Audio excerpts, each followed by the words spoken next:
નમસ્કાર, આપણું ગુજરાતમાં આપનું સ્વાગત છે। રાજકોટમાં 14 વર્ષ જૂની 12 લાખની લૂંટનો ભેદ ઉકેલાયો। ભાગભટાઈના વિવાદે ખોલ્યું જૂનું રહસ્ય। રાજકોટમાં 14 વર્ષ પહેલા બનેલી 12 લાખ રૂપિયાની લૂંટનો ભેદ આખરે ઉકેલાયો છે। વર્ષ 2012માં પ્રદ્યુમનનગર પોલીસ સ્ટેશનમાં નોંધાયેલા ડિટેક્ટિવ ગુનામાં રાજકોટ ડીસીપી પોલીસે 3 આરોપીઓને ઝડપી પાડ્યા છે। લૂંટની રકમ ભાગભટાઈ દરમિયાન થયેલા વિવાદે આ સમગ્ર કેસની કડી પોલીસ સુધી પહોંચાડી હતી। વર્ષ 2012માં રાજકોટના પ્રનગર વિસ્તારમાં 12 લાખ રૂપિયાની લૂંટનો બનાવ બન્યો હતો। જોકે લાંબા સમયથી આ ગુનો અનડિટેક્ટ રહ્યો હતો। દરમિયાન રાજકોટ ડીસીપીને મળેલી બાતમીના આધારે તપાસ હાથ ધરવામાં આવી અને 3 આરોપીઓને ઝડપી પાડવામાં આવ્યા। પોલીસ તપાસમાં સામે આવ્યું કે આરોપીઓ પૈકી સદામ ઉર્ફે અફઝલે ભાગભટાઈ વખતે 2.5 લાખ રૂપિયા વધુ લઈ લીધા હતા। આ મુદ્દે રાકેશ ચુડાસમા અને ઇકબાલ શેખ સાથે તેનો વિવાદ ચાલી રહ્યો હતો। આ જ ભાગભટાઈના વિવાદે 14 વર્ષ જૂના લૂંટના ગુનાની કડી પોલીસ સુધી પહોંચાડી દીધી।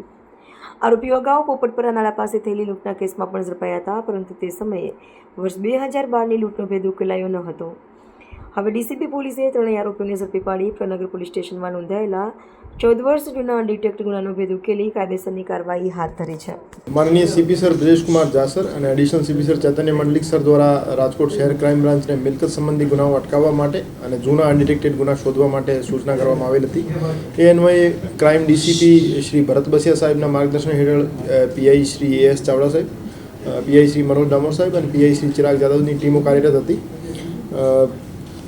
एમાં પીઆઈ શ્રી એસ ચાવડા સાહેબની ટીમના પીએસઆઈ એસએમ રાણા સાહેબને એક બાતમી મળી હતી કે 2012ની સાલમાં હોસ્પિટલ ચોક ઠાકર હોટલ પાછળ જે શેરીમાં એક લૂંટનો બનાવ બન્યો હતો 14 વર્ષ જૂનો।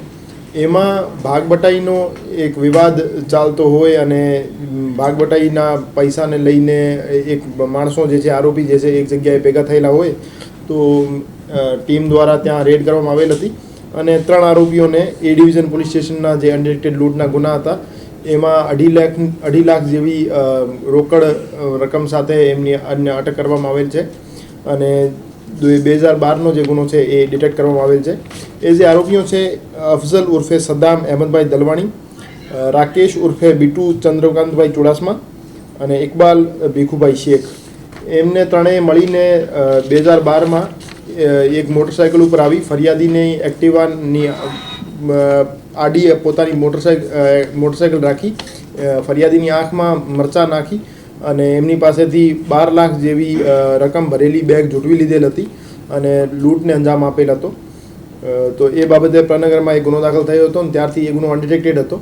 તો રાજકોટ શહેર ક્રાઇમ બ્રાન્ચ દ્વારા અત્યારે આ જે ગુનો ડિટેક્ટ કરવામાં આવેલ છે અને 2.5 લાખ જેવી રકમ જે છે એ જે વિવાદિત રકમ હતી એમના ભાગબટાઈની એ રિકવર કરવામાં આવેલ છે। અફઝલ ઉર્ફે સદ્દામ દલવાણી વિરુદ્ધ અગાઉ પણ ગુના દાખલ થયેલા છે। 5 ગુના એના વિરુદ્ધ ટોટલ ઇગુસ્કોપમાં દર્શાવે છે, જેમાં એક ચોરીનો ગુનો, એક ખંડણીનો, એક મારામારીનો અને બીજા પ્રોહિબિશનના ગુના છે। અને રાકેશ ઉર્ફે બીટુ ચુડાસમા જે છે એના વિરુદ્ધ જૂનાગઢમાં 2 પ્રોહિબિશન એક્ટ હેઠળ ગુના દાખલ થયેલા છે અને આરોપી ઇકબાલભાઈ શેખ વિરુદ્ધ રાજકોટ શહેરમાં જુગાર ધારાના 3 ગુના દાખલ થયેલા છે। આ રીતે આ તમામ આરોપીઓ ગુનાહિત ઇતિહાસ ધરાવે છે અને પ્રનગર પોલીસ સ્ટેશનમાં આ જે બનાવ બન્યો હતો એના 5 મહિના પછી પોપટપરા નાળા પાસે એક લૂંટનો બનાવ બન્યો હતો, એમાં પણ રાકેશ અને જે અફઝલ હતા એ ઇન્વોલ્વ હતા। વર્ષ પછી આવ્યા છે તો ભાગબટાઈ આટલી મોડી કેમ છે અને ક્યાં નાસ્તા પડતા હતા ત્યાં સુધી? એ જે આરોપીઓ છે 3 આરોપીઓ એ તે વખતે સદ્દામ ઉર્ફે અફઝલ જે આરોપી હતો એમને પૈસાની જરૂરિયાત હોવાથી એને બીજા આરોપીઓ પાસેથી 2.5 લાખ રૂપિયા વધારે લીધા હતા, જેને એમના ભાગમાં આવતા હતા એના કરતાં 2.5 લાખ વધારે લીધા હતા। ત્યારથી એ પરત નહોતો આપતો અને એમના વચ્ચે જે 2.5 લાખની રકમ હતી એના લઈને વિવાદ ચાલતો હતો। તો એ રકમ પરત કરવા માટે આરોપીઓ ભેગા થયા હતા અને એ જ વિવાદમાં એમની ઇન્ટરનલ ઇન્ફોર્મેશન લીક થઈ અને રાજકોટ શહેર ક્રાઇમ બ્રાન્ચને સૂચના મળી। મૂળ આરોપીઓ ક્યાંના છે ને આટલા સમય ક્યાં નાસ્તા પડતા? આરોપીઓ અહીંયા જ રહેતા હતા, રાજકોટ શહેરના છે 3 આરોપીઓ અને એ આરોપીઓ કોઈ બીજા ગુનામાં નાસ્તા ફરતા નહોતા અને એ જે અનડિટેક્ટેડ ગુનો છે એમાં પણ નામઝદ નહોતા, એટલે નાસ્તા ફરતા એમને નહીં કહી શકાય. એ ગુનો અનડિટેક્ટેડ હતો, તો એટલે આરોપી કોન્ફિડન્ટ હતા કે એમને કોઈ નહીં પકડી શકે. સાહેબ, આ રાજકોટ જ રહેતા કે લૂંટ કરીને પેલા બહાર વહી જતા, આવું કોઈ પ્રાથમિક વિગતમાં તપાસમાં? ના, જ્યારથી ગુનો અનડિટેક્ટેડ હતો ત્યારથી રાજકોટ જ રહેતા હતા. જે રીતે મેં બતાવ્યું, એ ડિવિઝનમાં લૂંટ કર્યા પછી પ્રનગરમાં પણ એ બંને આરોપીઓએ લૂંટ કરી હતી. એ લૂંટમાં પકડાઈ ગયા હતા, પણ ત્યારે એ ડિવિઝનવાળો ગુનો ડિટેક્ટ નહોતો થયો. અત્યારે ગુનો ડિટેક્ટ થયો. तो व्हाट्सएप, ट्विटर, फेसबुक, इंस्टा जहाँ भी आपका अकाउंट है, इसे शेयर बटन के द्वारा वहाँ पर शेयर करें.